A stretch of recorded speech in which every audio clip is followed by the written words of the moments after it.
Glória a Deus, aleluia. Meus amados irmãos, graça e paz. Amém. Glória a Deus, motivo de alegria estarmos aqui uma vez mais com os irmãos. Tá desligado. Pronto.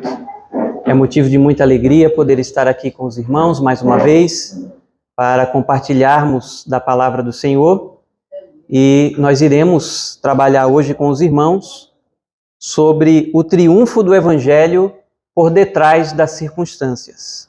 Eu quero convidar os irmãos à leitura da palavra de Deus na carta de Paulo aos Filipenses, capítulo 1, versos de 12 a 18. Carta de Paulo aos Filipenses, capítulo 1, versículo de número 12 ao 18. Aleluia. Louvado seja Deus. Nós continuaremos, com a graça de Deus, a expor a carta de Filipenses. Irmãos, podem observar que ainda a gente está no capítulo 1, né, irmãos? Glória a Deus. Essa carta é uma carta que não é tão longa, né? Ela possui apenas 4 capítulos, mas nós procuraremos trabalhar ela com os irmãos de maneira bastante expositiva para que possamos apreender um pouco mais desta carta com a graça de Deus. Filipenses capítulo 1, versículo de 12 a 18, os amados acharam? Amém. Assim nos diz a palavra de Deus. E quero, irmãos, que saibais que as coisas que me aconteceram contribuíram para o maior proveito do Evangelho, de maneira que as minhas prisões em Cristo foram manifestas por toda a guarda pretoriana e por todos os demais lugares. E muitos irmãos no Senhor, tomando ânimo com as minhas prisões, ousam falar a palavra mais confiadamente, sem temor.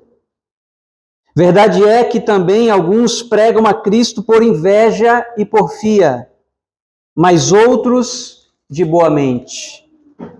Uns por amor, sabendo que fui posto para a defesa do Evangelho, mas outros, na verdade, anunciam a Cristo por contenção, não puramente, julgando acrescentar aflição às minhas prisões. Mas o que importa? Contanto que Cristo seja anunciado de toda maneira, ou com fingimento, ou em verdade, nisto me alegro e me alegrarei ainda. Repita após mim, por favor, queridos. Mas o que importa? Contanto que Cristo seja anunciado de toda maneira, ou com fingimento, ou em verdade. Nisto me alegro e me alegrarei ainda. Pode tomar o seu assento, por favor. Glória a Deus. Irmãos, eu não sei se os irmãos conhecem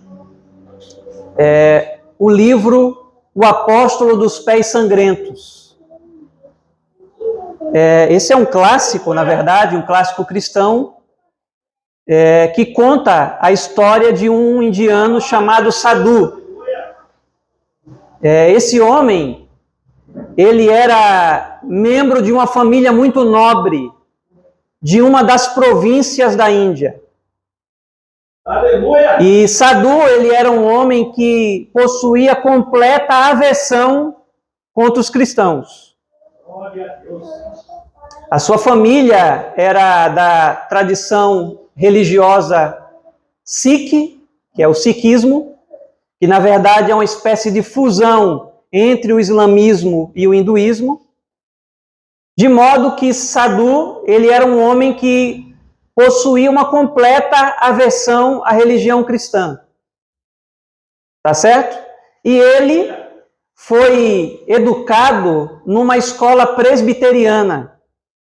E é costume dos presbiterianos eles darem uma Bíblia de presente para os alunos que estudam nas suas instituições. Glória a Deus. E uma certa feita, Sadu recebeu uma Bíblia de presente.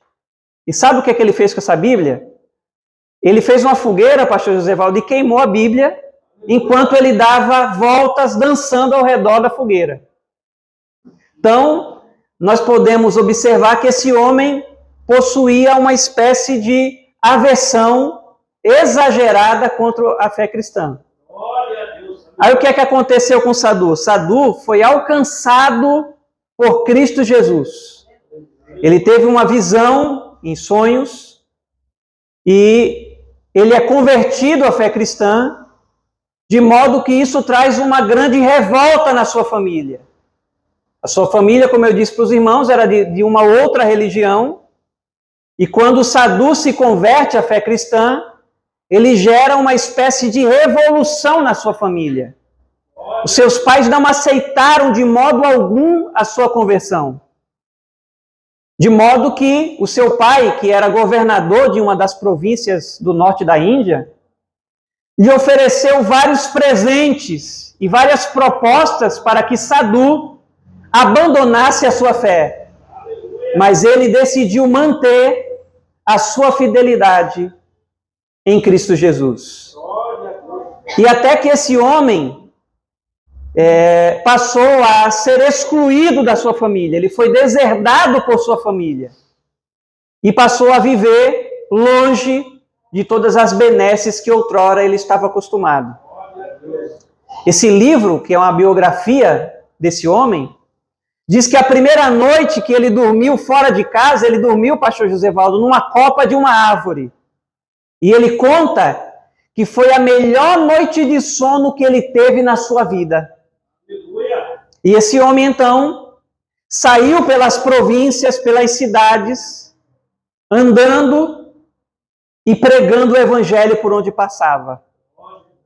2 anos depois que Sadu foi deserdado por sua família, ele retorna para a cidade dos seus pais e ele começa a pregar o evangelho naquela cidade. Ele foi um missionário que pregou em diversas localidades, e isso a pé. Ele fazia a obra missionária de a pé. De modo que ele, ao voltar à sua cidade natal, ele prega na cidade. Algumas pessoas foram avisar ao pai dele que ele tinha retornado à cidade. Mas quando o pai dele vai até o centro da cidade, onde existia uma praça, onde ele havia pregado, Sadu não estava mais lá. Mas a história diz, pastor Josevaldo, que havia próximo do local onde Sadu estava pregando marcas de sangue. Esse homem, de tanto que ele andava, de tantas andanças pregando o evangelho, seus pés sangravam. De modo que quando seu pai foi até o local tentando encontrá-lo, só achou as marcas de sangue com as suas pegadas. E é por isso que este homem foi chamado de apóstolo dos pés sangrentos, porque ele de fato gastou a sua vida pregando o evangelho, diferentemente de muitos pregadores de hoje em dia.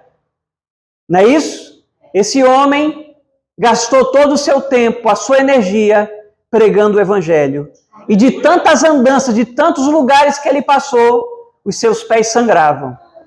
Ou seja, este homem era alguém que estava disposto a pregar o evangelho de Cristo, não importasse a circunstância. O apóstolo Paulo, irmãos, ele não utilizou dos seus sofrimentos como vitimismo. Você não vai ver aqui Paulo usando as circunstâncias que lhe sobrevieram como desculpa para murmuração ou para reclamação. Ele diz no texto que lemos: e quero, irmãos, que saibais que as coisas que me aconteceram contribuíram para o progresso do evangelho. E quero, irmãos, que saibais que as coisas que me aconteceram contribuíram para o avanço do evangelho. Então veja que Paulo, ele não lida com as circunstâncias que ele enfrentou numa perspectiva vitimista. Tá certo? Paulo não era daquele tipo de crente, não sei se os irmãos conhecem essa categoria de crente, que anda por aí, ó céus, ó vida, nada para ele tá bom, ele reclama de tudo. Não. Paulo enxergava a sua vida, aleluia, da perspectiva da soberania de Deus. Paulo sabia que, em última análise, a sua vida estava sendo direcionada por Deus, não importa por quais circunstâncias ele estivesse se enfrentando. A vida de Paulo não era um caminhão desgovernado. A vida de Paulo estava sendo direcionada pelas mãos do soberano Senhor. Então veja, irmãos, que por detrás das circunstâncias estavam as mãos de Deus na vida de Paulo. E Paulo tinha essa convicção. Apesar dele estar preso, e ele faz menção disso, desse fato, pelo menos 4 vezes na carta de Filipenses, que ele está preso, que ele está em correntes, ele fala isso 4 vezes ao longo da carta, a pregação do Evangelho de Cristo não cessou. Paulo estava preso, mas a pregação do Evangelho não cessou. Apesar de estar preso, Paulo utilizou dessa circunstância também para pregar o Evangelho. Mesmo no cárcere, Paulo pregava aos soldados e a todos da casa do imperador. Paulo colocou, irmão, a causa do Evangelho acima da sua própria vida. Você tem ideia disso? Irmãos, tem crente hoje em dia que se cair uma panela da pia, ele já sai, já entrega os pontos. Tá certo? Paulo compreendia que a vida dele não era mais preciosa do que pregar o Evangelho. Ele colocou a pregação de Cristo, a pregação do Evangelho, como algo mais importante do que a sua própria vida. Paulo entendia que a sua missão de pregar o Evangelho era mais importante do que sua própria vida. Ele diz, por exemplo, se os irmãos forem ver essa carta, se os irmãos forem ver, por exemplo, em Filipenses capítulo 1, o versículo de número 20, vai confirmar isso. Ele vai dizer aí: segundo a minha intensa expectação e esperança, de que em nada serei confundido, antes, com toda a confiança, Cristo será, tanto agora como sempre, engrandecido no meu corpo, seja pela vida, seja pela morte. Aleluia. Ou seja, esse homem é alguém que está preparado. Olha, irmão, se tu não deres glória, é alguém que está preparado tanto para viver pelo Evangelho como morrer pelo Evangelho. Tá certo? Paulo não é desse tipo de crente de meia pataca que nega Jesus ou troca Jesus por um pedaço de pizza. Tá certo? Ele está dizendo, olha, quer através da minha vida ou através da minha morte, eu estou preparado para enfrentar tudo. Tá certo? Então Paulo diz, não importa se o obreiro vive ou se ele morre, conquanto que Cristo seja engrandecido. Irmãos, a nossa missão de que Cristo seja engrandecido não pode ser relegada a segundo plano. Se você anda de carro 0 quilômetros, se você anda a pé, conquanto que Cristo seja anunciado, não importa. Mais tarde nessa carta, Paulo vai dizer que ele reputou todas as coisas nessa vida como esterco, como lixo diante de Cristo. De modo que as posições sociais, as credenciais humanas, os status humanos, nada disso importa. Porque Cristo é mais precioso do que qualquer coisa. Então, a palavra de Deus é mais importante do que os ministros que anunciam. A mensagem é maior do que o mensageiro. Por isso, irmãos, dentro das Escrituras Sagradas, não há espaço para estrelismo. Irmãos, eu fico assim, angustiado. quando eu vejo algumas coisas. Aleluia. Pessoas, supostos bispos e apóstolos, se vangloriando enquanto as pessoas ficam se dobrando diante dos pés delas. Aleluia. Eu fico escandalizado quando eu vejo alguns shows, que não é culto, aquilo ali é show, de pessoas que se dizem que são cristãs, que são crentes, carregando o nome de artistas da música gospel na sua testa, fazendo faixinha em cartaz. Aleluia. Paulo e a palavra de Deus não abre espaço para isso. Aleluia. Não há espaço para pastor estrela nem para cantor estrela. Cristo deve ser exaltado. Cristo deve ser adorado. Cristo deve ser magnificado. Porque só Ele e mais ninguém é digno de ser exaltado e adorado. A Escritura, irmãos, não abre precedente para que adoração seja dada a homens. Só Cristo é digno de ser adorado. Tá certo? Então, Deus não chamou a gente para ser artista. Deus chamou a gente para ser servos. Deus não chama pastor estrelão. Deus chama servos dele. E o pastor, como eu já disse aqui, vou repetir, ele é um servo de Deus para servir a igreja. Ele é um presente de Deus para a igreja. Deus não dá igreja para pastores, mas Deus dá pastores para a igreja. Então, na palavra de Deus não há espaço para a vaidade pessoal, para a glorificação do homem. Cristo tem que ser exaltado. Cristo tem que ser adorado. Tá certo? O missionário brasileiro Ronaldo de Almeida Lidório, esse homem aqui fez e faz várias missões fora do Brasil. E ele estava fazendo uma missão na África, e ele relata a história de uma mulher Concomba. Meu Deus, olha o nome da tribo.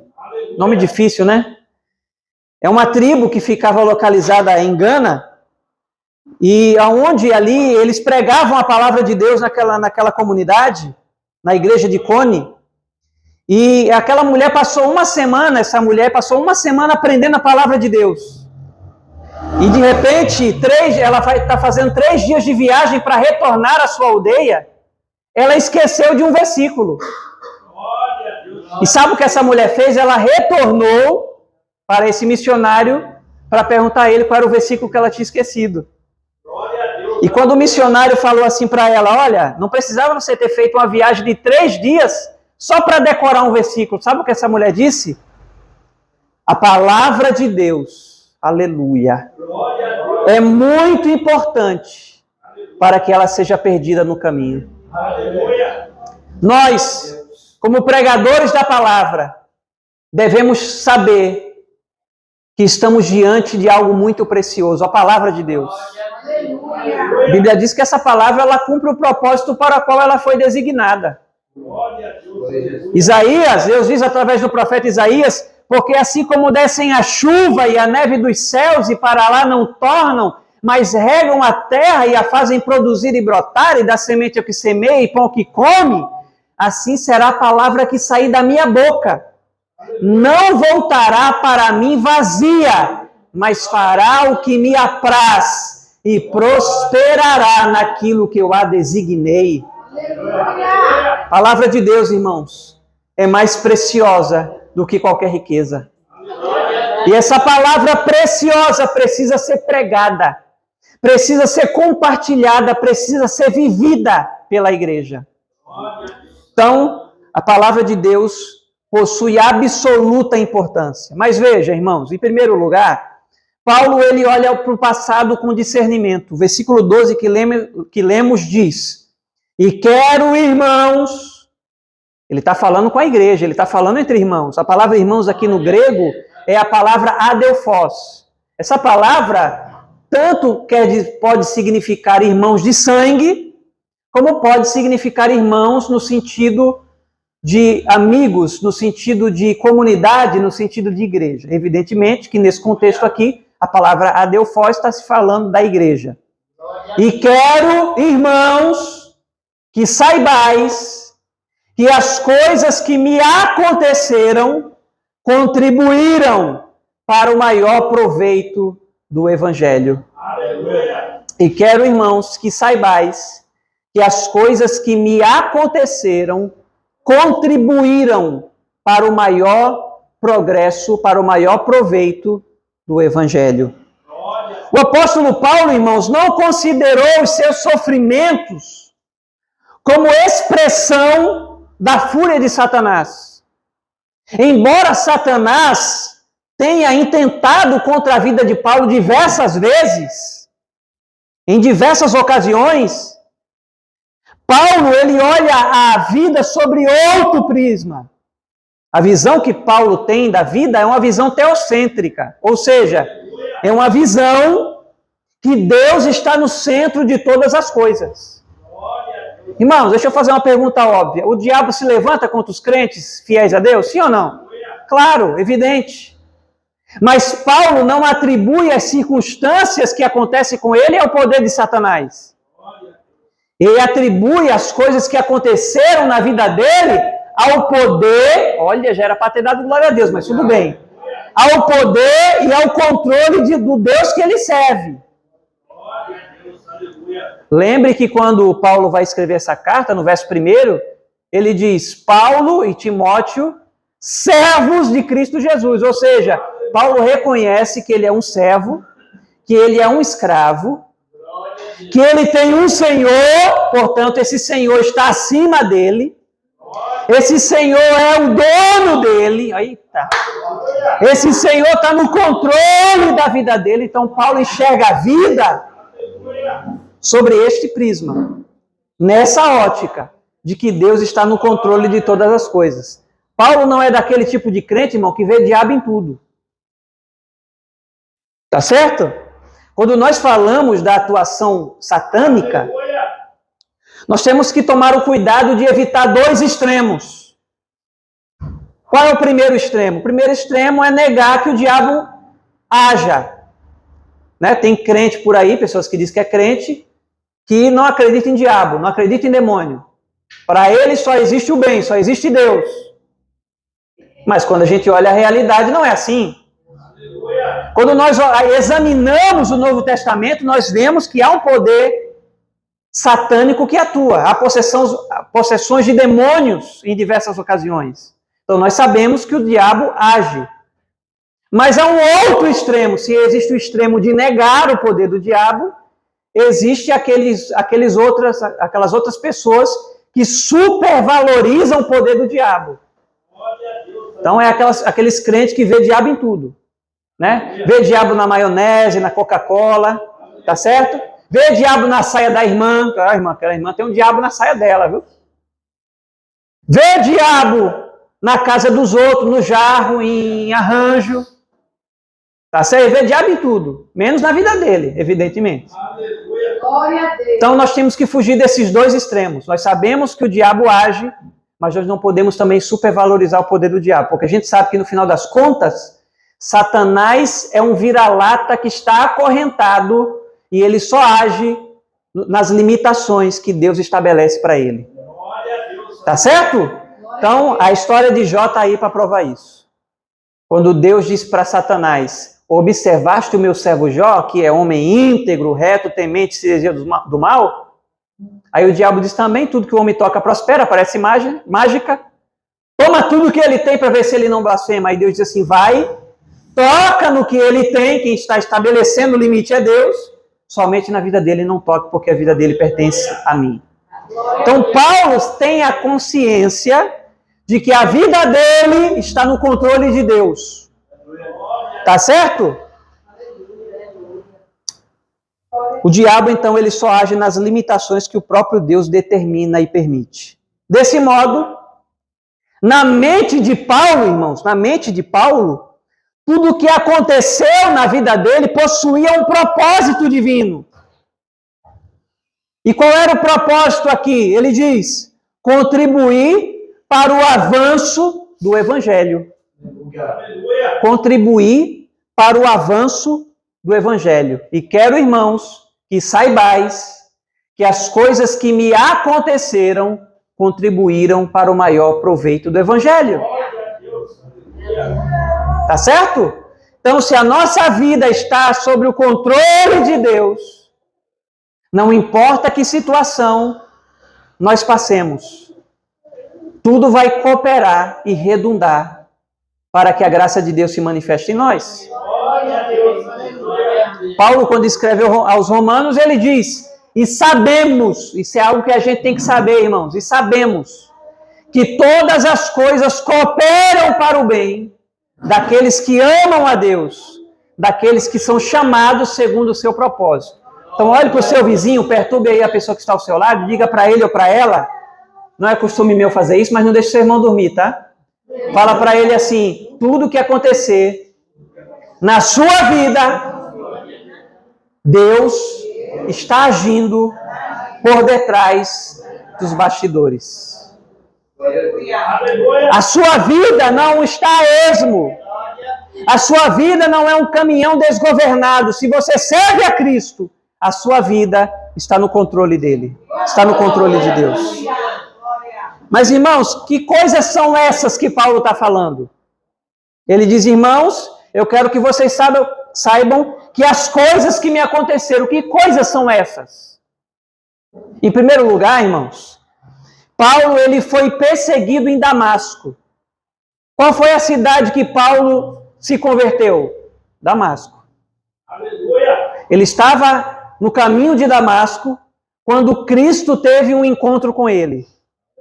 E ali, após a sua conversão, Paulo pregou a Cristo na cidade de Damasco. Mas depois, ele foi para a região da Arábia, onde ele ficou cerca de 3 anos, revisando a sua teologia. Ele fala disso lá em Gálatas, capítulo 1. Depois que Paulo fica 3 anos revendo a sua teologia, estudando, ele retorna para a cidade de Damasco, onde ele prega novamente o Evangelho e demonstra que Cristo era o Messias prometido no Antigo Testamento. Mas ao invés, irmãos, de Paulo ser acolhido, Paulo ele foi rejeitado. Ao invés de Paulo ser abraçado, Paulo é perseguido. Olha que ironia. Aquele que entrou em Damasco para perseguir, agora é ele que está sendo perseguido. Porque quando Deus entra em cena, Deus muda os contextos. Ele transforma vidas, ele transforma histórias, e a vida de Paulo foi transformada.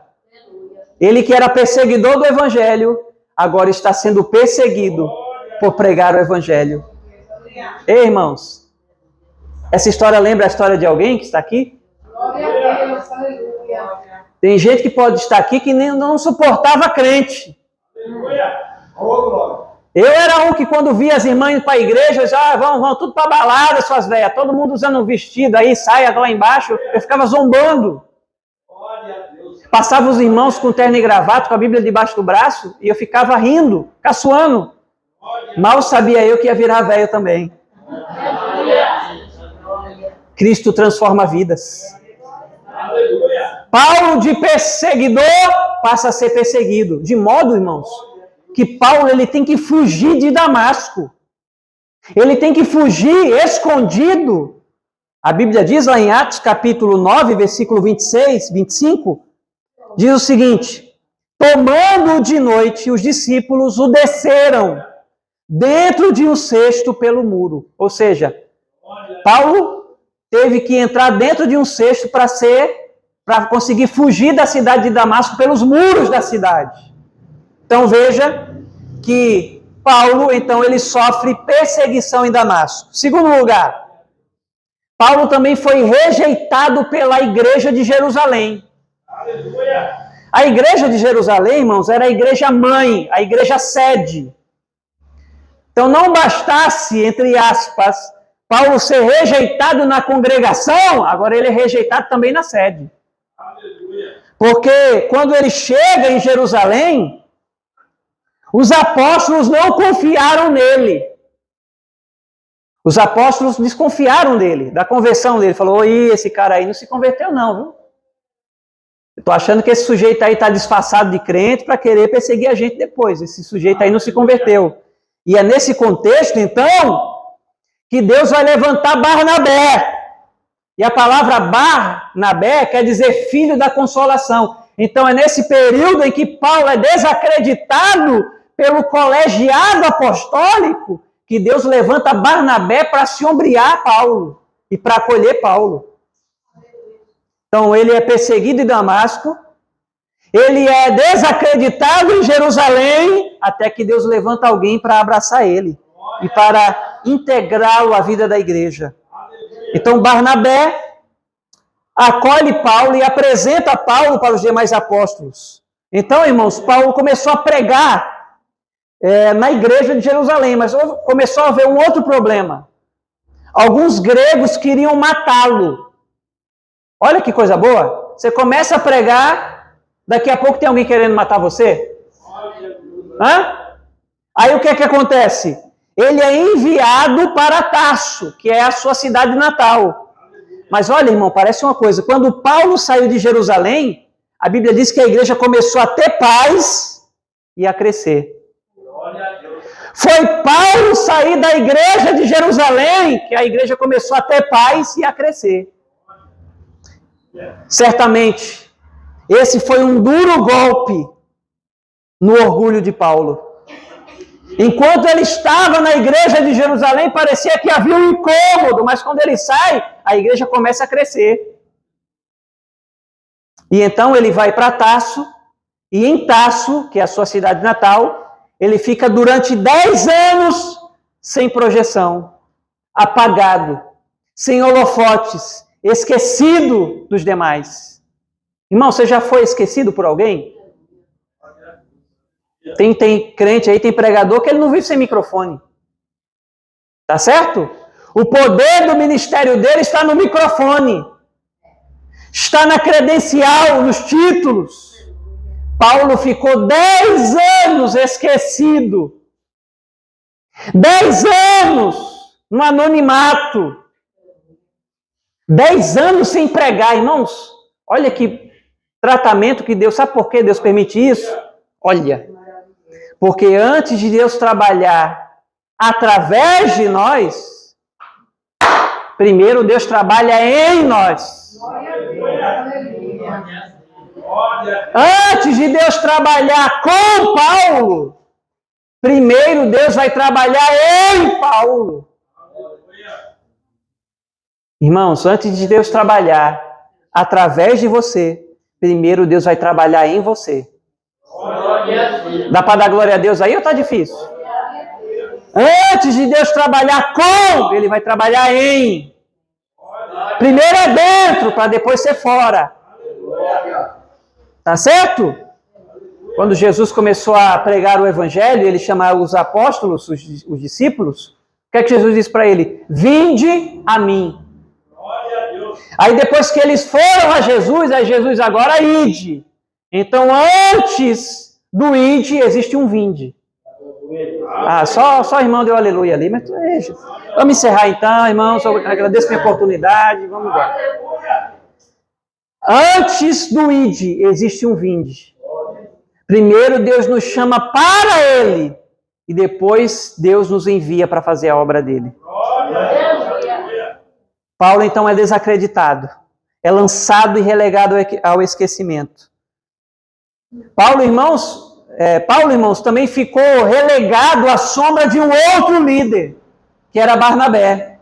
Se os irmãos forem em Atos capítulo 3, versículo 2, depois que Paulo ele é convocado por Barnabé para estar na Antioquia da Síria, ele fica ali 2 anos trabalhando, aí em Atos capítulo 3, versículo 2, olha o que é que o Espírito Santo vai dizer.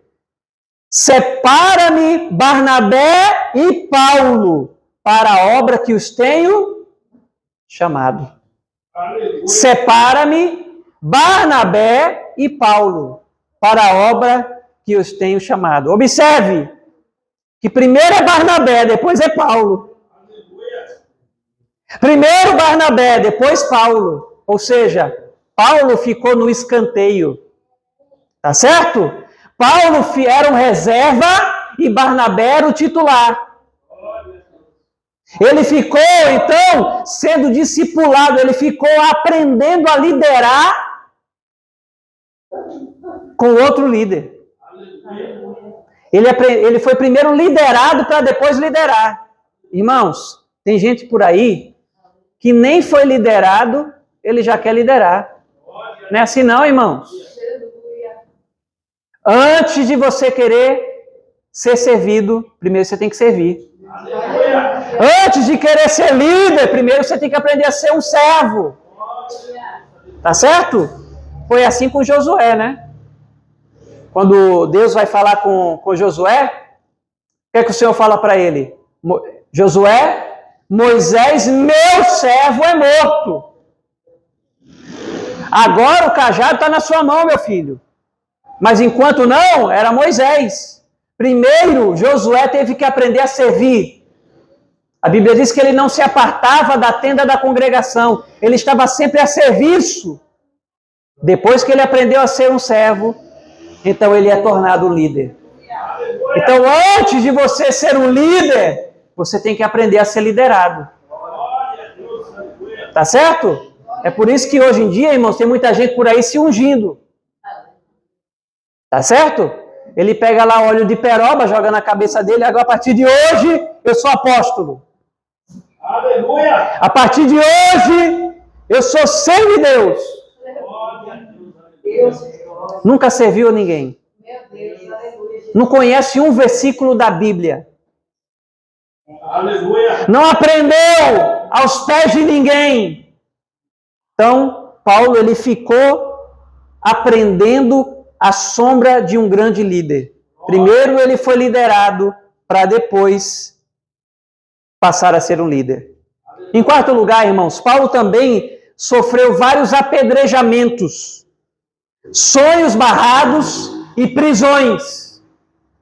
Ele foi apedrejado em Listra e arrastado como morto da cidade, ou seja, ele teve que se fingir de morto para conseguir escapar da morte.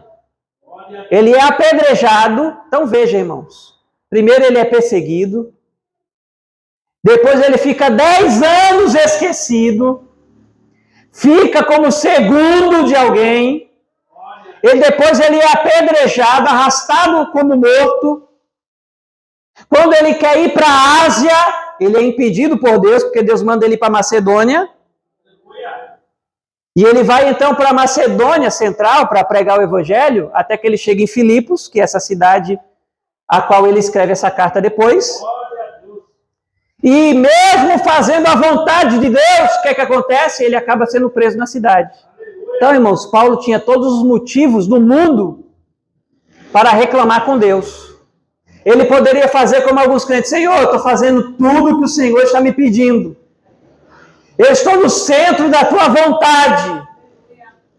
E parece que tudo está acontecendo ao contrário. Mas Paulo sabia, irmãos, que a vida dele estava no controle de Deus. Se está acontecendo alguma circunstância na sua vida, não reclame, não murmure. Entenda que Deus está agindo apesar das circunstâncias. Então, Paulo é jogado numa prisão. Depois ele é expulso de Tessalônica e de Bereia. Ele é chamado de tagarela em Atenas, na cidade que ele trabalhou por 18 meses. Aleluia! Em Corinto, ele foi chamado de impostor. Ele diz que lutou com feras em Éfeso, onde colocaram uma multidão contra ele. Tá certo? Então, ele enfrenta a multidão. Ele é arrastado como morto das cidades, ele é rejeitado por outros, é chamado de tagarela por alguns, mas ele escreve à igreja dizendo: eu quero, irmãos, que saibais que as coisas que me aconteceram contribuíram para o maior progresso do Evangelho. Paulo também, irmãos, é preso em Jerusalém, ele é acusado em Cesareia. Enquanto ele levava ofertas para os pobres de Jerusalém, alguns judeus tramaram contra ele. E ele é preso no templo. Ele é levado a Cesareia, onde fica preso por 2 anos, sendo acusado por alguns judeus. Ele usa o seu direito de cidadão romano e apela para ser julgado em Roma. E então, no caminho de Roma, ele sofre um naufrágio. Meu Deus do céu. Aleluia. O navio que ele está naufraga. Mas Deus aparece para ele dizendo: nenhum dos que estão contigo vão se perder. Aleluia. E todos aqueles 276 homens são salvos. Ele então vai parar numa ilha chamada Malta. E ali, nessa ilha, ele é picado por uma víbora. E as pessoas esperavam que Paulo morresse. Aleluia. Os malteses, com certeza, devem ter julgado Paulo, dizendo: tem alguma coisa errada com esse homem. Onde ele vai, acontece um rebuliço. E eles esperavam que Paulo caísse morto. Aleluia. Mas ao invés de Paulo cair morto, Deus usa a vida dele para curar pessoas. Aleluia. Irmãos, quando pensarem que você vai morrer, que é o fim da sua trajetória, Deus vai usar a sua vida para alcançar outras vidas. É Deus quem dirige a nossa vida. É Deus quem dirige os nossos passos. E era Deus que estava guiando Paulo até Roma. Mas quando Paulo chega em Roma, ele não chega como um missionário sobre os holofotes. Ele chega lá como um preso. Aleluia. Ele chega lá em correntes. E ele fica numa prisão domiciliar durante 2 anos, Aleluia. aguardando julgamento. Glória a Deus. Entretanto, Paulo não se considerava um prisioneiro de Roma. Paulo se considerava um prisioneiro de Cristo. Glória a Deus. Paulo sabia que ele estava naquela cidade por um propósito. Era Deus quem estava guiando os passos dele. Então, quando ele diz: irmãos, eu quero que saibais que as coisas que me aconteceram contribuíram para o progresso do Evangelho, certamente Paulo estava falando dessas coisas. Aleluia. Mas tudo isso pode ser resumido com 2 aos Coríntios, capítulo 11, versículos 23 a 28. Olha o que é que Paulo vai dizer. Segunda carta de Paulo aos Coríntios, capítulo 11, versículos 23 a 28. Aleluia. São ministros de Cristo? Falo como fora de mim. Eu ainda mais. Em trabalho, muito mais. Em açoites, mais do que eles. Em prisões, muito mais.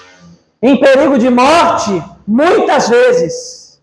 Recebi dos judeus 5 quarentenas de açoite menos 1. 3 vezes fui açoitado com varas. Uma vez eu fui apedrejado. 3 vezes sofri naufrágio. Uma noite e um dia passei no abismo. Em viagens, muitas vezes. Aleluia. Em perigos de rios. Em perigos de salteadores. Em perigos dos da minha nação. Em perigos dos gentios. Em perigo na cidade. Em perigos no deserto. Em perigos no mar. Em perigo entre os falsos irmãos. Em trabalhos e fadiga. Em vigílias, muitas vezes. Aleluia. Em fome e sede. Em jejum, muitas vezes. Em frio e em nudez. Além das coisas exteriores, me oprime cada dia o cuidado de todas as igrejas. Aleluia. Mas quando Paulo escreve à igreja, ele não escreve com mimimi. Ele não escreve para reclamar. Mas ele escreve olhando a vida com discernimento. E quero, irmãos, que saibais que tudo o que aconteceu, todas as cacetadas que eu tomei, contribuíram para o avanço do Evangelho. Quando Paulo diz aqui, irmãos, que tudo aquilo que aconteceu contribuiu para o avanço.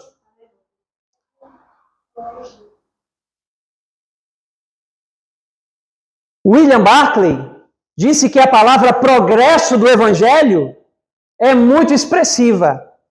Procope, que é o termo grego que aparece aqui, designa o avanço de um exército. O substantivo procopen significa tirar de antemão. Era o corte de árvores e a remoção de impedimentos que obstaculizavam a marcha de um exército.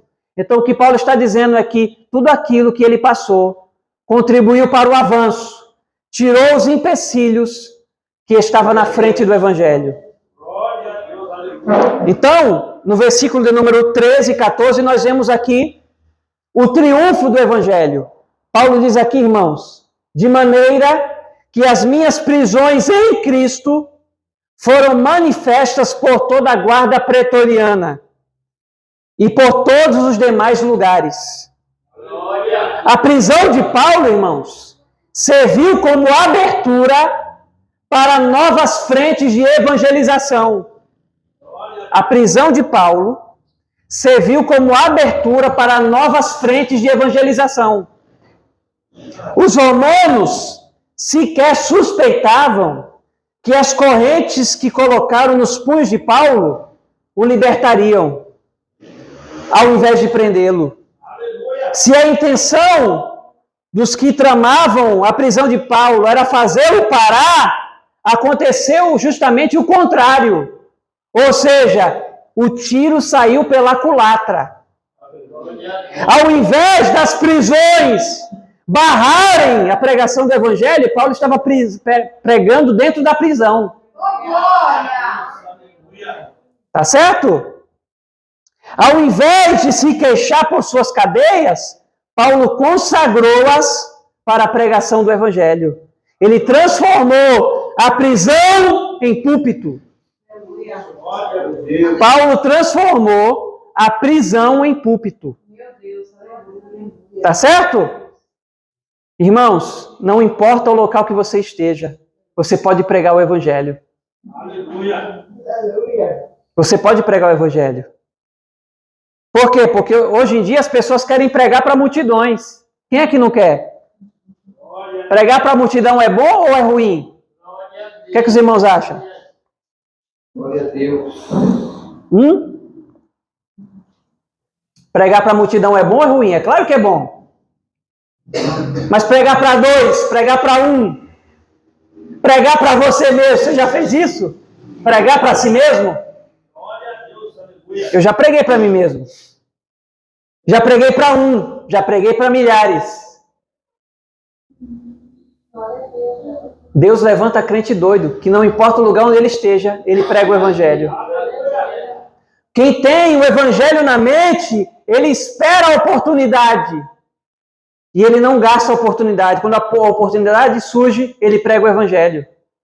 Ele não despreza a oportunidade de pregar. Então, Deus abriu uma porta para Paulo pregar em Roma. Porque Paulo estava preso, ele pôde alcançar grupos que jamais alcançaria em liberdade. O doutor Hernandes Dias Lopes diz que a prisão de Paulo era a sua tribuna e as suas algemas são megafones de Deus. Paulo não se acovardou, mas ele pregou o Evangelho até mesmo naquela prisão. Ele menciona aqui que a guarda pretoriana foi alcançada pela pregação da palavra. A expressão, irmãos, praetorion, no grego, pode significar tanto local como pode designar pessoas. O termo se refere mais naturalmente à guarda imperial de Roma. O teólogo William Barclay diz que a guarda pretoriana foi instituída por Augusto e compreendia um grupo de mais de 10.000 soldados. Tibério os concentrou em Roma no edifício fortificado. Vitélio ampliou o número dessa guarda para 16.000 homens. Esses soldados eram quase o corpo de guarda privado do imperador. Então, as prisões de Paulo lhe deram oportunidade para pregar para a elite do império. O mais alto escalão do império foi alcançado pelo Evangelho enquanto Paulo esteve preso na prisão. E Paulo menciona, irmãos, o fato que muitos deles se converteram. Irmãos, como crerão se não há quem pregue? Como crerão se não ouviram nada a respeito? Deus quer usar a sua vida para que o Evangelho seja pregado. Paulo prega na prisão e na prisão pessoas começam a se converter. Pessoas começam a aceitar o Evangelho. Ele diz lá em Filipenses 4:22, todos os santos vos saúdam, mas principalmente os que são da casa de César. Todos os santos, e nós aprendemos que esse termo aqui se refere à igreja, vos saúdam, principalmente os da casa de César. Então tinha gente se convertendo no império, através do ministério de Paulo na prisão. Durante anos, irmãos, dia e noite, Paulo ele era preso a um soldado dessa guarda pretoriana, por uma algema. Então, durante 24 horas, tinha algum soldado acorrentado a Paulo. O teólogo Gordon Fee diz que os guardas, eles trocavam de turno a cada 4 horas. Aleluia. Então, a cada 4 horas, um novo soldado vinha e ficava acorrentado a Paulo. E o que é que Paulo fazia? Pegue Bíblia nele. Aleluia. Trocava o turno desse soldado, vinha outro, mais 4 horas de pregação. Aleluia. Paulo não deixou a oportunidade passar.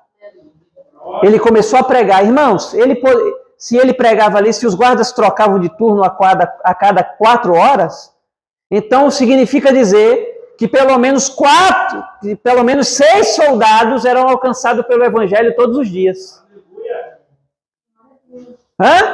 Pelo menos 6 pessoas, todos os dias, eram alcançadas pelo Evangelho. Isso equivaleria, em tese, que durante 2 anos que Paulo ficou em sua prisão domiciliar, ele pregou para mais de 4.300 soldados. Além dos soldados, Paulo também recebia a visita de dezenas de pessoas. Os que viviam no pretório, os oficiais do tribunal do imperador, empregados do imperador, todas essas pessoas foram influenciadas pela mensagem do Evangelho. Todas essas pessoas foram alcançadas pela pregação da palavra de Deus. Paulo pregou, irmãos, o Evangelho, e muitas dessas pessoas se converteram a Cristo. Se tem alguém te perseguindo no teu trabalho, prega o Evangelho para essa pessoa. Se alguém está te perseguindo, não mude de igreja, não mude de bairro, não mude de cidade, pregue o Evangelho. A perseguição não deve fazer com que nós nos acovardemos, mas as perseguições devem nos encorajar a pregar ainda com mais ousadia, com mais intrepidez o Evangelho. No versículo 14, Paulo vai falar que uma revolução espiritual começou a acontecer na igreja de Roma. Ele diz: e muitos irmãos no Senhor, tomando ânimo com as minhas prisões, ousam falar mais confiadamente a palavra de Deus, sem temor. Então, muitos irmãos no Senhor, tomando ânimo com as minhas prisões, ousam falar a palavra mais confiadamente, sem temor. Irmãos, ao invés da prisão de Paulo causar medo à igreja de Roma, a prisão de Paulo trouxe um despertamento espiritual. Os crentes de Roma começaram a pregar o Evangelho com mais intrepidez. Então, curiosamente, a prisão de Paulo trouxe um despertamento espiritual. Aqueles que estavam dormindo foram acordados. Os crentes que estavam relaxados começaram a pregar com mais intrepidez. Ele diz aqui, irmãos, que muitos, ele não fala todos, evidentemente, mas ele fala que muitos, tomando ânimo com as suas prisões, ousam falar a palavra mais confiadamente. A igreja de Roma estava dividida, é verdade. Mas essa divisão não era uma divisão doutrinária, mas era uma divisão motivacional. A base da confiança que faziam esses irmãos aqui pregar era o próprio Cristo. Paulo diz, irmãos no Senhor. E a expressão com as minhas prisões mostra que as prisões de Paulo eram um instrumento que Deus usou, preste atenção, para gerar mais confiança naqueles crentes. Então, as prisões de Paulo foi um instrumento de Deus para gerar nos crentes mais ousadia para pregar. Irmãos, eu chamo isso aqui de efeito omelete. Quanto mais você bate no omelete, mais ele cresce. Quanto mais você persegue a igreja, mais ela cresce. Quanto mais você persegue, melhor vai ficando. Ao invés dos crentes de Roma cessarem de pregar, Deus usou as prisões de Paulo para incentivar que eles pregassem mais o Evangelho. O teólogo Gordon Fee, ele diz que o termo aqui, a palavra, aparece com frequência em Paulo para descrever o Evangelho. A mensagem a respeito de Cristo. O fato de ser assim é confirmado pelos versículos 15 e 16, onde anunciar a palavra se torna pregar Cristo. Então, pregar a palavra é a mesma coisa que pregar a Cristo. O conteúdo da pregação desses irmãos não era outro, era Cristo. Nós devemos pregar a palavra de Deus, só a palavra de Deus e toda a palavra de Deus. Tá certo? Os crentes devem pregar a palavra de Deus, só a palavra de Deus e toda a palavra de Deus. Aleluia! Nós não somos chamados para vir aqui, irmão, para pregar a nossa vida, mas para pregarmos a palavra de Deus. A gente tem, irmãos, não me faça isso, por favor. Não me convida para pregar, para me dar 15 minutos para eu pregar, porque eu não quero. Muito obrigado. Muito obrigado. Tem igrejas que me convidam que o culto inteiro é uma cantoria. Chama a irmã Zezinha para cantar, e vem um conjunto não sei quem, aí repete aquela pessoa outra vez, e dá o poder para todo mundo. Aí quando falta 5 minutos para acabar o culto, agora eu gostaria de passar para a parte mais importante. Que mais importante, irmão? Vai enganar o cão. Ainda tem coragem de dizer que a parte mais importante dá 5 minutos. A palavra de Deus precisa ter primazia. A palavra de Deus é preciosa. A palavra de Deus é digna de toda aceitação. A palavra de Deus é de Deus, não é do homem. E por ser de Deus, ela merece todo o crédito. Pregar a palavra aqui para Paulo é a mesma coisa que pregar a Cristo. O conteúdo da nossa pregação é Cristo. Tá certo? É por isso que Paulo, quando vai escrever aos Coríntios, ele fala, irmãos, eu não quero saber de fofoca. Quando eu fui ter convosco, eu não fui com sublimidade de palavras, mas eu fui com demonstração de espírito e poder, pois eu não me propus a saber nada entre vós, a não ser Cristo. O assunto da igreja é Cristo. A glória da igreja é Cristo. O conteúdo da pregação é Cristo. O poder da igreja é Cristo. A herança da igreja é Cristo.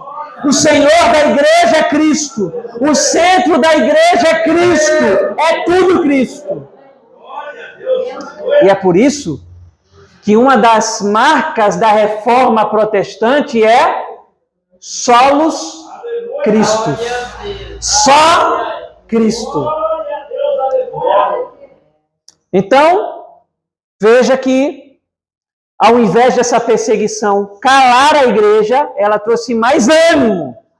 Os irmãos estavam pregando ainda com mais ousadia o Evangelho. Mas em terceiro lugar, irmão, para a gente já ir encerrando, Paulo vai falar aqui também sobre as várias motivações daqueles que pregam o evangelho. Aleluia. Várias motivações daqueles que pregam o evangelho. Irmão, não dorme, irmão. Presta atenção. Não dorme.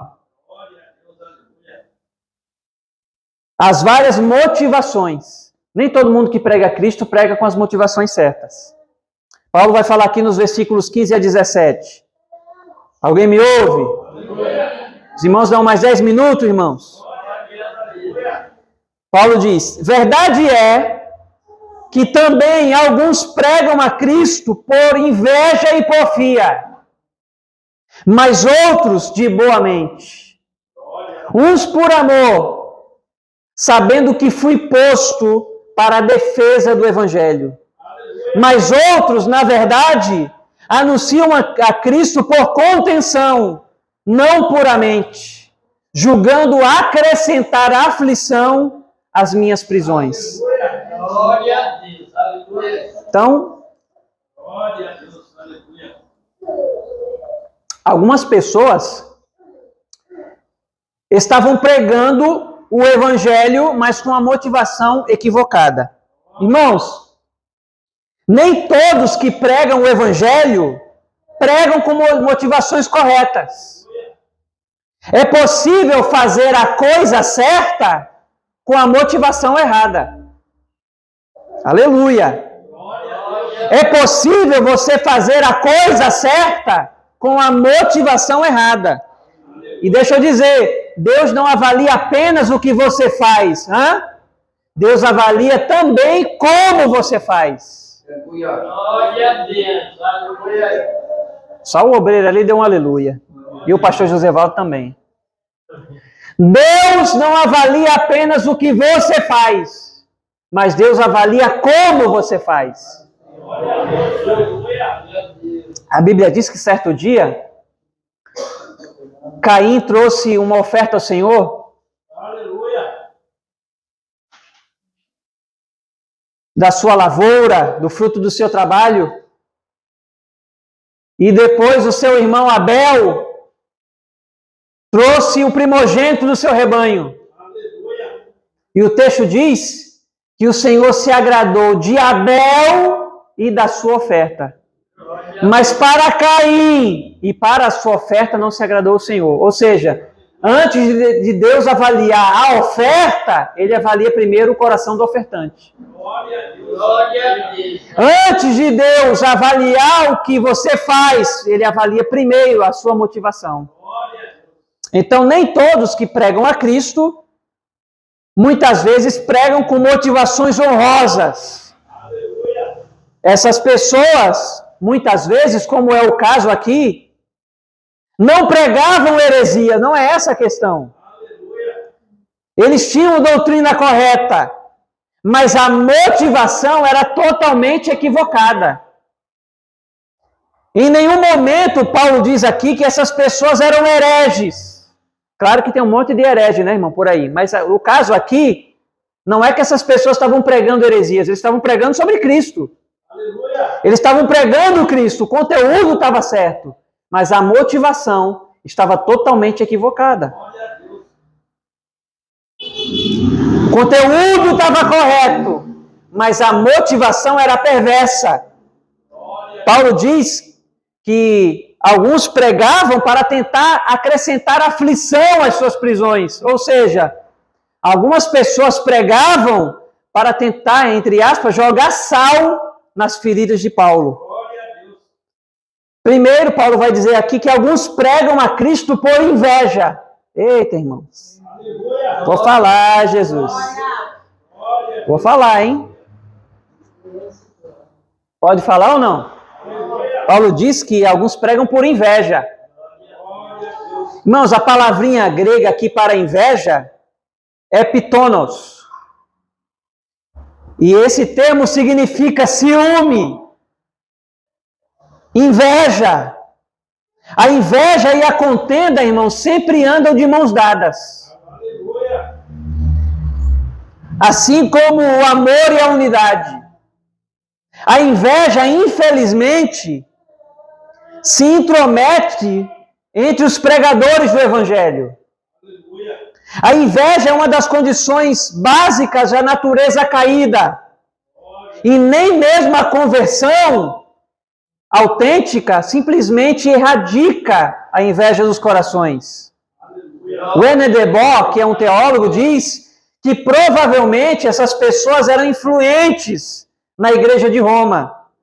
Mas com a chegada de Paulo, sentiram-se relegados a segundo plano e privados da sua importância anterior. Então, surgiu a inveja.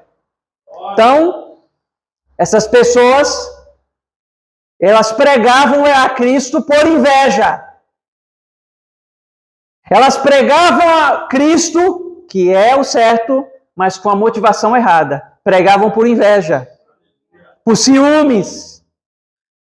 E Paulo vai falar aqui, irmãos, de uma segunda categoria.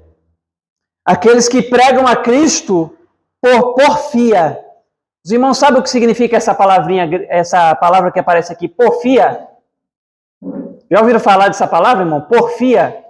A palavra porfia aqui no grego é eris. E significa contenda, disputa, rivalidade. Isso acontece ou não acontece dentro de muitas igrejas? Alguns pregadores consideram outros pregadores como empecilhos para eles. Então, para que eles cresçam, eles puxam o tapete do outro. Glória a Deus. Aleluia. Eles olham no espelho e dizem: bendito seja eu, glórias a mim.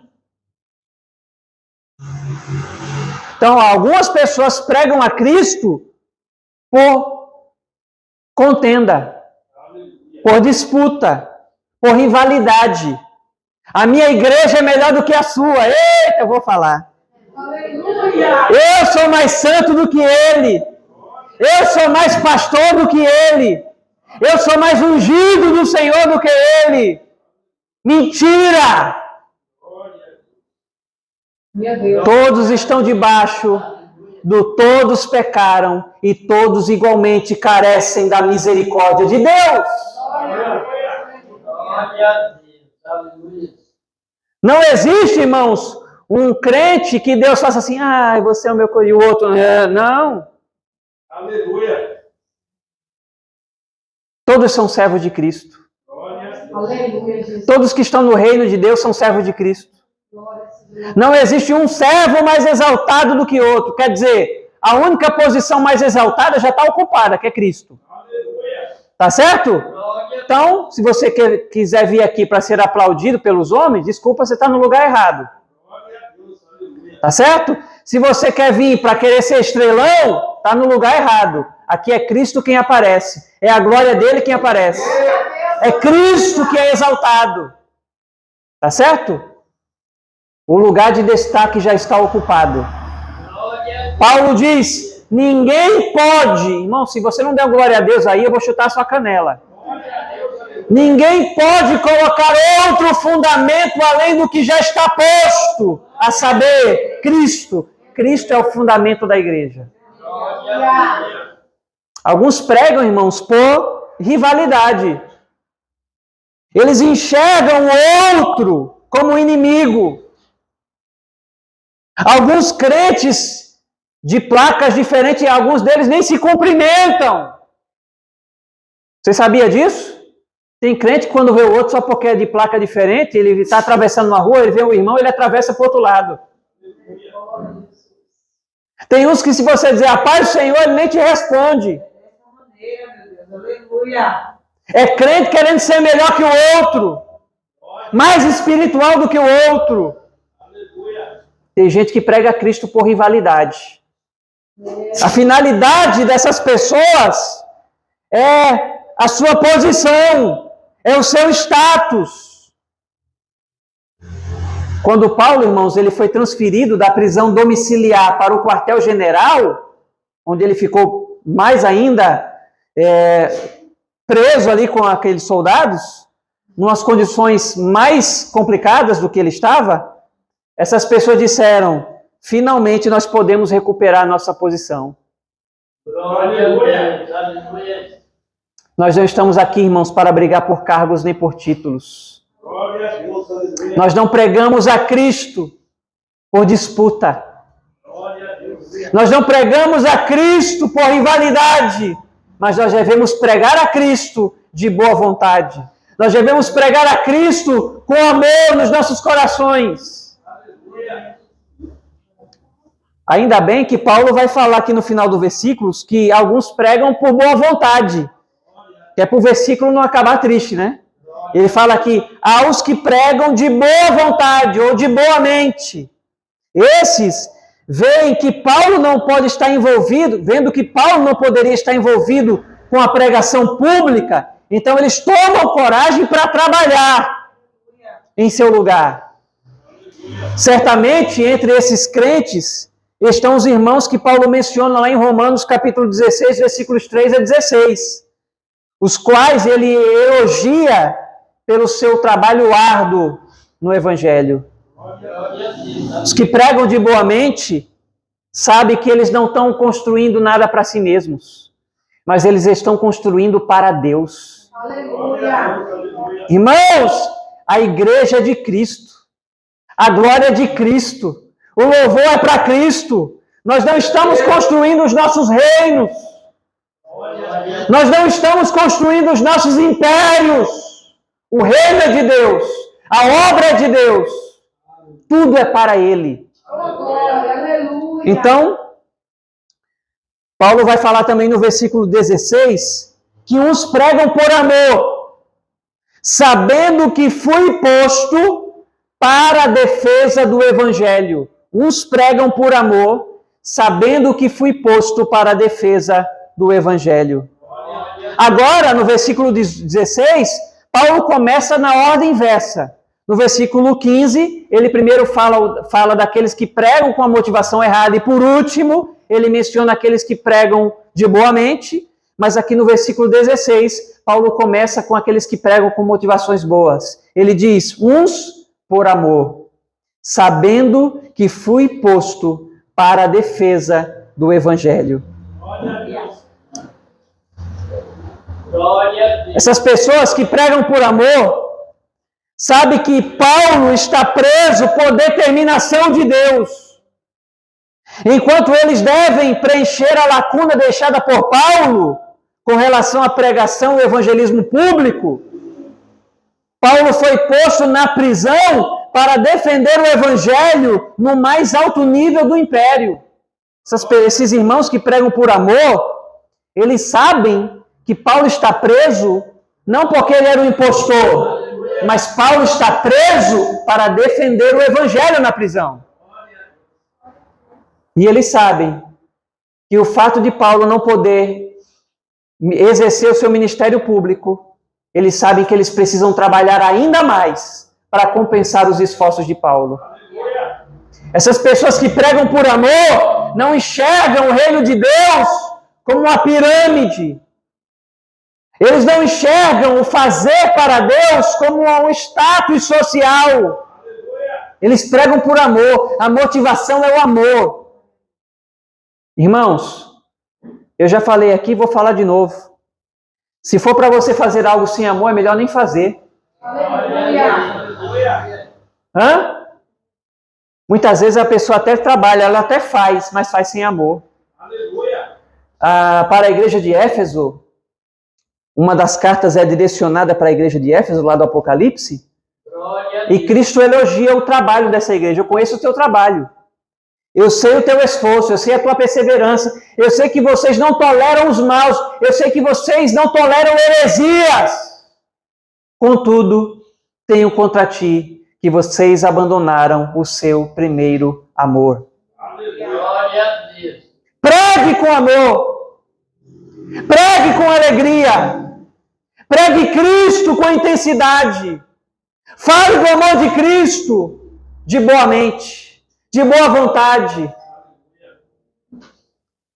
Quem prega Cristo por amor, não prega para a minha denominação, ele prega Cristo. Ele não está importando. Uma vez a gente foi falar, pastor, nós temos que entregar uma cesta básica lá para a pessoa fulano de tal. Ele disse, não, irmão, não está vindo para a igreja, a gente não vai levar lá cesta básica nenhuma, não. Aleluia. Quer dizer, você só leva a cesta básica se a pessoa vir para a igreja, é a barganha. Quer dizer que o fato de você somente ajudar uma pessoa que está em necessidade já não é por si só o que Jesus nos mandou fazer? Glória a Deus. Se a pessoa vir para a igreja, ajude ela. Se ela não vir, ajude ela da mesma forma. Porque nós pregamos a Cristo de boa mente e por amor. Glória. Nós não fazemos para que a minha denominação cresça, não. Nós fazemos para que Cristo cresça. Glória a Deus. E é por isso que Paulo escreve em uma das igrejas, ele diz assim, irmãos, até que Cristo seja formado em vós. Para a igreja de Colossos, Paulo diz, Cristo em vós é a esperança da glória. Ou seja, quando eu olhar para a igreja, eu quero ver Cristo nela. A maior glória de um pastor é quando ele vê Cristo na igreja. Glória a Deus. Tá certo? Então nós devemos pregar o evangelho de boa mente e por amor. Mas Paulo vai dizer aqui, no versículo 17, que outros, na verdade, anunciam a Cristo por contenção, não puramente, julgando acrescentar aflição às minhas prisões.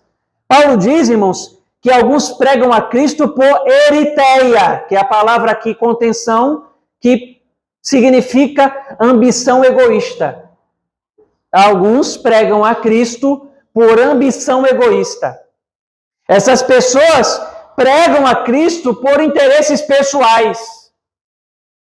Eles pregam para aumentar sua própria influência e prestígio.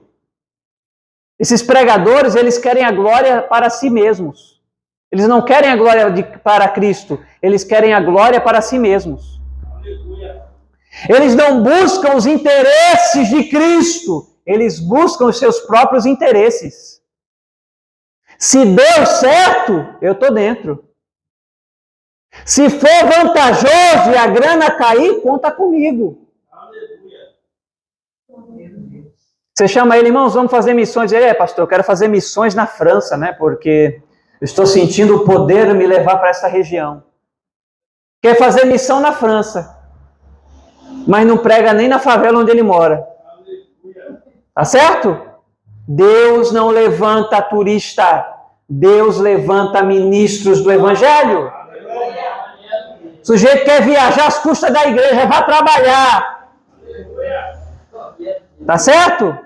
Eu não estou dizendo que não devamos pregar na Europa, que não devamos pregar na França, não é isso. Mas tem gente que não quer pregar não, ele quer viajar às custas da igreja. Então, alguns pregam apenas por questões de status, eles querem atrair seguidores, eles querem atrair likes, eles querem atrair curtidas, eles querem atrair aplausos, eles querem a fama, eles pregam por dinheiro, está errado. Eles pregam Cristo, é verdade, mas a motivação está errada. Eles pregam para buscar a sua própria glória. Eles pregam pelos seus próprios interesses pessoais. Eles pregam por ambição egoísta. Deus nos livre de ser pregadores assim. Nós devemos pregar a Cristo de boa mente e por amor. Mas veja, Paulo diz que alguns pregam a Cristo não puramente. Porque esses pregadores tinham uma motivação egoísta e que visava apenas o lucro pessoal deles, eles não pregavam com pureza. Irmãos, a igreja deve pregar com pureza. Eles pregavam sem sinceridade, pois a pregação, por mais correta que fosse, servia apenas como uma máscara de suas conveniências pessoais. Eles pregavam o evangelho com a intenção de se promover. Ou seja, eles usavam a igreja para se promoverem. Irmãos, tem muita gente transformando igreja em empresa, transformando o púlpito em balcão e transformando os membros em fregueses. O evangelho de Cristo não pode ser negociado. A igreja não é comércio, a igreja é o corpo de Cristo. Aleluia. O Evangelho é a mensagem santa de que Deus estava em Cristo reconciliando o mundo. Glória a E nós não podemos negociar a palavra de Deus por nada. Glória a Deus. Eles pregavam o Evangelho com a intenção equivocada. O culto à personalidade, irmãos, isso é perigoso. A pessoa que tem que ser adorada aqui é Cristo. Glória a Deus. A pessoa que tem que ser adorada na igreja é Cristo. Ai não, mas o profeta fulano, irmão, o profeta João da Canela de Sebo, vou te falar, hein? Se ele revelar, é batata.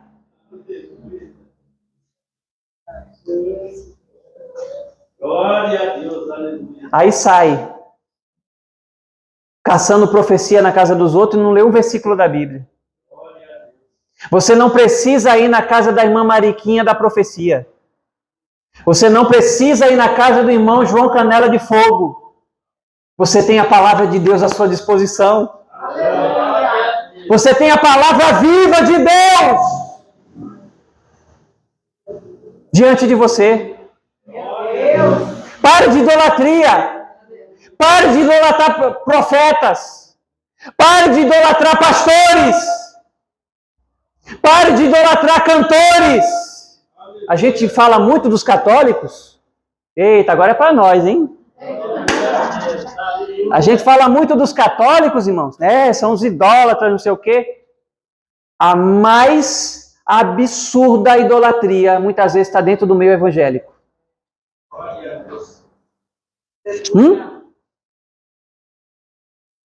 Adoram cantores, muitas vezes. Adoram pastores, muitas vezes. O apóstolo. E deixam Cristo em segundo plano. Nós não podemos fazer culto a personalidades. Quem tem que brilhar aqui é Cristo. Aleluia. Amém, queridos? Paulo diz que alguns pregam não puramente porque eles tinham um desejo, uma motivação dúbia. Aliás, eles tinham uma motivação equivocada. Eles pregavam certo, mas com a motivação errada. Eles faziam isso para tentar acrescentar aflição às minhas prisões, disse Paulo. Ou seja, a palavra aflição aqui no grego é tilipsis. E essa expressão significa pressão. Quer dizer pressionar. É como se alguém tivesse com uma ferida e você vai lá e dá um beliscão naquela ferida. O que Paulo está dizendo é, eles pregam para tentar me provocar. Eles pregam para tentar colocar dor às minhas feridas. Eles tratavam Paulo como um rival. Porque eles estavam doentes espiritualmente, eles achavam que Paulo era como eles, que estava disputando lugares. Paulo não está disputando lugar, ele sabe que o lugar dele é em Cristo. Tá certo? O lugar dele é Cristo. Paulo não briga pela proeminência, ele não briga pelo destaque. Eles olhavam Paulo como se fosse um empecilho para que eles crescessem. As limitações de Paulo e o fato de Paulo estar preso causava nessas pessoas alegria. Causava nessas pessoas gargalhadas. Eles estavam felizes porque Paulo estava limitado na sua pregação. Mas a reação de Paulo, irmãos, me chama a atenção. E é o versículo 18 para a gente encerrar. Olha o que é que Paulo vai dizer. Mas o que importa? Contanto que Cristo seja anunciado de toda maneira, ou com fingimento, ou em verdade, nisto me alegro e me alegrarei mais ainda. Sabe o que é que Paulo está dizendo, irmãos? Eu não estou nem aí. Eles tentam pregar como se fizessem mais dor às minhas prisões, mas eu não ligo para isso. Contanto que Cristo esteja sendo anunciado, eu já estou satisfeito. Paulo está indiferente a si próprio. Ele age como se fora um homem sem reputação. Irmãos, deixa eu dizer um negócio para você. Crente não pode reclamar direitos. Tem crente que fica ofendidinho com tudo. Você não pode falar nada que ele fica ofendido. Um servo de Deus, olha. Aleluia. Um servo de Deus que está humilhado diante de Deus, ele não tem direitos a reclamar. Eu vou dizer de novo. Um servo de Deus que está humilhado diante de Deus, ele não tem do que reclamar. Glória a Deus. Aleluia. Ele não tem ego inflado para reclamar. Até porque ninguém pode ofender você. Ninguém pode ofender você. As pessoas podem dizer de você o que elas acham sobre você. Se ofender ou não com isso é opção sua. Alguém pode chegar assim, olha, eu acho que o pastor Josevaldo é assim, assim, assado, tal. Essa pessoa só fez uma coisa, falar o que ela acha. Se o pastor Josevaldo vai se ofender com isso ou não, é a opção dele. Então, irmãos, não se ofenda. Porque se ofender é uma opção. Paulo não se ofendeu. Ele diz, contanto que Cristo seja anunciado, está tudo certo. Contanto que Cristo, a glória de Cristo, seja visibilizada, não importa que me oprimam, não importa o que fale de mim, contanto que Cristo seja anunciado. Ou seja, Paulo não tem tempo para perder com ressentimentos, porque ele sabe que seu foco é Cristo. O foco de Paulo não está nele mesmo, o foco de Paulo está em Cristo. É a glória de Cristo que ele busca primeiramente. Paulo não estava construindo seu reino pessoal. Paulo estava interessado naquilo que ele fala aqui. Eu fui posto para a defesa do Evangelho. Ou seja, Paulo não se defende, mas defende o Evangelho. Entendeu ou não? Diga para o seu vizinho aí, irmão, não durma. E segundo lugar, não se defenda. Defenda o Evangelho. Porque tem uns crentes bravos por aí querendo se defender. Ah, pastor, meu braço esquerdo é crente, mas o direito não. Você quer saber se o sujeito é crente? Pisa no calo dele para você ver. Tá certo? Um servo de Deus, ele não se defende. Ele defende o Evangelho. Ele não se defende, ele defende o Evangelho. Irmãos, vocês já ouviram falar de areia movediça? Quantos aqui já ouviram falar de areia movediça? O que é areia movediça? A areia movediça, a pessoa que está na areia movediça, quanto mais ela se mexe, mais ela afunda. Não é isso? Quanto mais ela se mexe, pior vai ficando a situação dela. Muitas vezes a gente está na areia movediça. Quanto mais a gente se mexe para tentar se defender, mais a gente vai afundando. Sabe o que Jesus está dizendo para você nessa noite? Não se defenda. Não defenda a sua honra. Então dizendo, pastor, mas estão me acusando. Estão dizendo coisa que eu não fiz. Não se defenda. Defenda o Evangelho. Defenda a glória de Cristo. Porque um servo de Deus não tem direitos a reclamar. Um servo de Deus é Deus quem defende ele. Então Deus está dizendo, olha, você está como se fosse numa areia movediça. Quanto mais você mexe, mais você afunda. Deixa que eu defendo você. Deixa que eu tome as rédeas da situação. Deixa que o meu agir defenda você. Faça como Estevão, que enquanto estava sendo apedrejado, ele estava contemplando a glória de Deus e o seu rosto brilhava. Porque a glória de Deus se manifestou para provar que Deus era com Estevão. Gordolfi elucida esse ponto dizendo, o que importa, seja por motivos falsos ou verdadeiros, Cristo é proclamado. Mais uma vez, a ênfase de Paulo está no evangelismo. Em Cristo como boa nova de Deus para todos e que, portanto, deve ser proclamado a todos.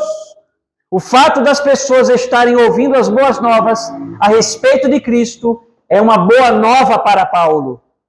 Por isso ele conclui, nisso eu me alegro. Irmãos, o que Paulo buscava primeiramente era a glória de Cristo. O que eu quero que os irmãos entendam com essa exposição da palavra de Deus é que, seja por hipocrisia, seja por sinceridade, contanto que Cristo seja anunciado, nós devemos nos alegrar. Nos alegrar não pelas motivações daqueles que pregam errado, não. Mas nos alegrarmos com o fato de que Cristo está sendo exposto para as pessoas. Glória a Deus. O apóstolo Paulo, escrevendo em outra ocasião, ele disse: porque dele, por ele e para ele são todas as coisas. O que nós buscamos aqui é a glória de Cristo.